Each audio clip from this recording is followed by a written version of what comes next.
Hi, I'm Sierra Davies. This is proof that I'm Sierra Davies. And these are my note cards.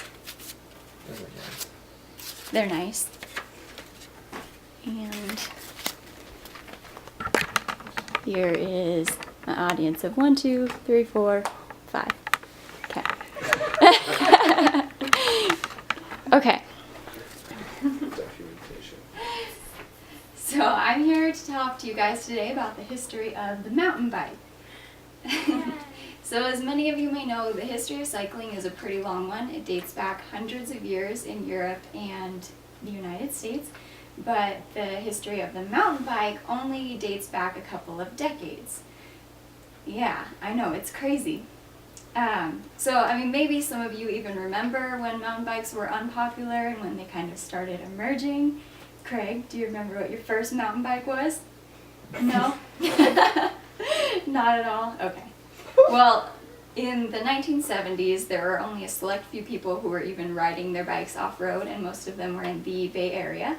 So we start with 4 guys that really innovated the mountain bike. They brought it into existence, made it what it is today. At first people thought they were totally crazy who would ride a bike in the dirt when you could just ride it on the road. So first there was Gary Fisher and Charles Kelly, and they were in San Francisco. They were roommates, longtime friends, and just kind of crazy hippie guys is what a lot of people described them as. And they just wanted adventure, so they were riding off-road, and they eventually moved to the Marin area where they met Joe Breeze and Tom Ritchie. So Ritchie is a name that some of you probably are familiar with, especially Trevor. So they started a mountain biking group at first called the Clunkers, and they were just doing local little rides together, and they kind of started putting on some races. But they weren't even riding real mountain bikes, they were just riding bikes that they put together from pieces of road bikes. They were all 1-speed bikes. They were made of really heavy aluminum, which both of those things are not included in most mountain bikes today, at least high-end ones. And they had really knobby balloon tires, and were a conglomeration of a bunch of road bikes like this Schwinn Excelsior you can see. So they were taking like the wheels off of this thing and the brakes and the fork of it, or the frame of it, and putting brakes from like motorcycle parts and just all kinds of weird stuff together. So actually one of the races that they were doing quite often was called the Repack Downhill in the Marin County. And the reason it was called this was because the brakes that they were taking off of this bike were rubber, and they got so hot that halfway down the hill they would have to put new brakes on because they would just vanish. They would burn away. Trevor, did you have a question? Okay, thank you. So soon they realized that this was not effective at all, and they began putting more gears on their bikes, mostly from motorcycles, and derailleurs from road bikes, which is what allows you to shift.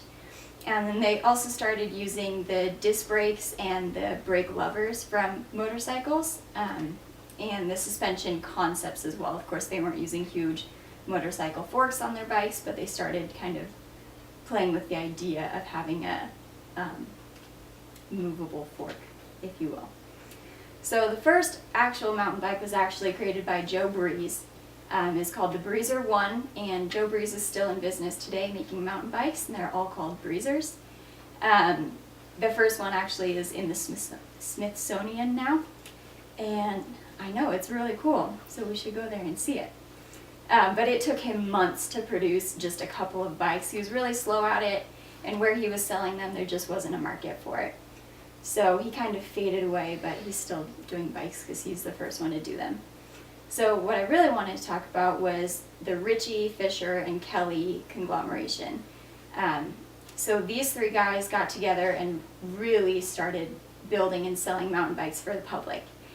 Tom Ritchie was building frames, and he's still in the bike industry today doing Ritchie components. So he was just super fast at building frames. He had all the right tools, could make really lightweight frames pretty quickly.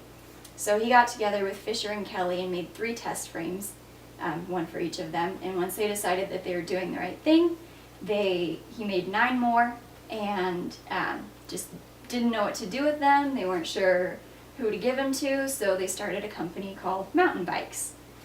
And this frame here, or this bike here, is actually the first set of Ritchie frames. That's one of the first 9 that was actually sold to the public. So these are the first public mountain bikes that you could order and buy. It's just a totally different concept for people. However, they cost $1,300 back then for not even a very good bike, which is equivalent to about $4,000 today. So it was still kind of hard to sell them, but they were really the only ones doing it, aside from Joe Breeze, and he wasn't very good at it. So it still took them months to build. The components they had to get for the bike came from all different places. Sometimes it would take a week for them to get there, sometimes a month.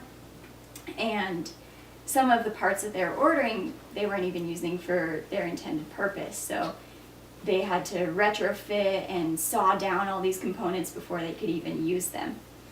And then because they were using so many parts from motorcycles, they began to start making their own brake cables that would fit into the motorcycle levers, as well as the wheels that would fit with retrofitted tires. So then finally, in winter of 1979, they moved into their very first location, which was just before they were building out of their houses. And they just moved into a small corner of a warehouse. It was 12 by 50 feet, so just a super long, skinny concrete box, really. And they said it was freezing in the winter and it was hot in the summer. It was terrible, but they finally had a location. And I have a quote here from Charles Kelly, who was helping them. He was part of the 3 that was building these bikes, and he said, "In early 1981, a Ritchie mountain bike was your only choice if you wanted to ride off-road that year." So again, even though they were expensive, took a long time to make, this was the only thing available to the public, and people who were, just super adventurous and wanted to try something new were really into this idea. So the final kind of innovations that they had were the bull moose handlebar, which is what all mountain bikes have today, which is just a straight, sometimes curved handlebar, instead of the bent ones that would turn on them. If they were too loose, they would turn while they were racing. They'd kind of fall, which is very dangerous, Trevor. I see the concern on your face.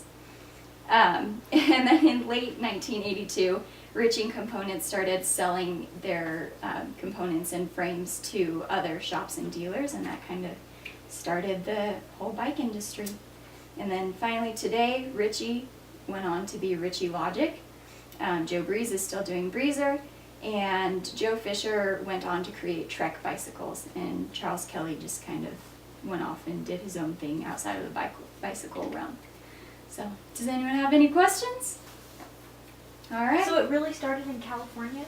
Yeah, in the Bay Area in the early 1970s. That is amazing. Yeah, there was cyclocross started in the 40s, so it was basically just riding your road bike on flat dirt trails.